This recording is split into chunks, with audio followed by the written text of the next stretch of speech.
The University of Stonebridge was known for its centuries-old library, a towering Gothic structure filled with dusty archives, forgotten manuscripts, and long, silent corridors. Students often joked that the library was haunted.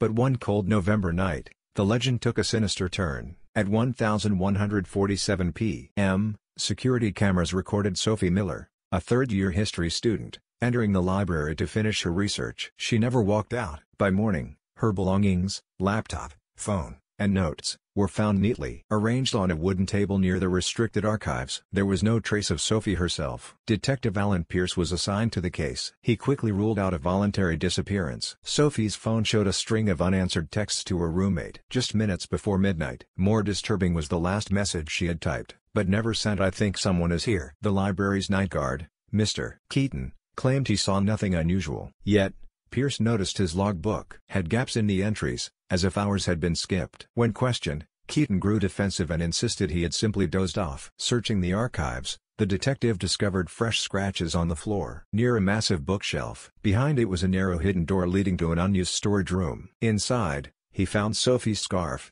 torn and stained with blood. The investigation widened. Rumors spread that Sophie had been researching a scandal involving the university's administration. Her professor, Evelyn Carter, admitted Sophie had stumbled upon old financial ledgers showing embezzlement by someone high-ranking. She was frightened, the professor confessed, but she refused to stop digging. Two suspects emerged: the night guard Keaton, who had access to the hidden room, and Chancellor Grant, whose name appeared repeatedly in the suspicious records Sophie had found. The turning point came when Pierce retrieved additional footage from a secondary camera mounted outside the archives, a camera the administration had conveniently forgotten to mention. At 1206 a.m., the footage showed Keaton leading Sophie toward the hidden door, while a second figure, partially obscured by shadow, followed closely behind. With forensic analysis, the blurry figure was enhanced. It was none other than Chancellor Grant. The truth unraveled quickly. Grant had ordered Keaton to silence Sophie before she exposed the embezzlement. But Sophie had resisted. In the struggle, she was injured,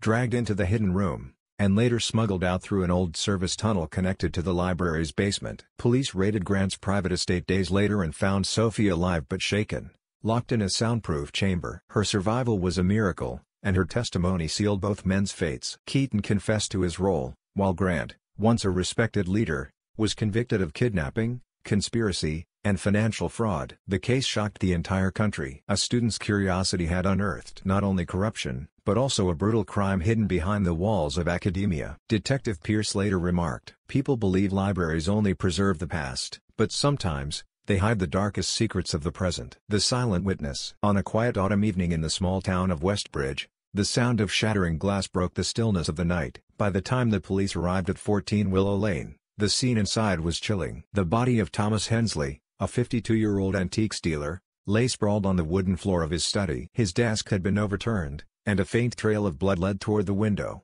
which had been smashed from the inside. At first glance, it looked like a burglary gone wrong. Several valuable items, including rare coins and an ornate pocket watch, were missing from the shelves. However, something about the scene seemed staged. Detective Claire Donovan, who had solved some of Westbridge's most puzzling cases, immediately noticed details that didn't fit. The shattered glass lay mostly outside the window rather than inside, suggesting the break had been staged to make it look like an intruder escaped that way. On the desk, she found a spilled glass of red wine, untouched fingerprints still visible on the stem. Most peculiar of all, a small porcelain owl sat upright on the mantel, its unblinking eyes pointed directly at the desk. Claire interviewed the victim's neighbors. Most of them had nothing unusual to report, but one woman, Mrs. Latham, recalled hearing raised voices earlier that evening. "I thought he was arguing with someone," she said, "but I couldn't make out the words." The victim's business partner, Richard Cole, quickly became a prime suspect. He and Thomas had recently fought over the sale of a valuable samurai sword. When questioned, Richard appeared nervous, but insisted he had been at home the entire night. Yet,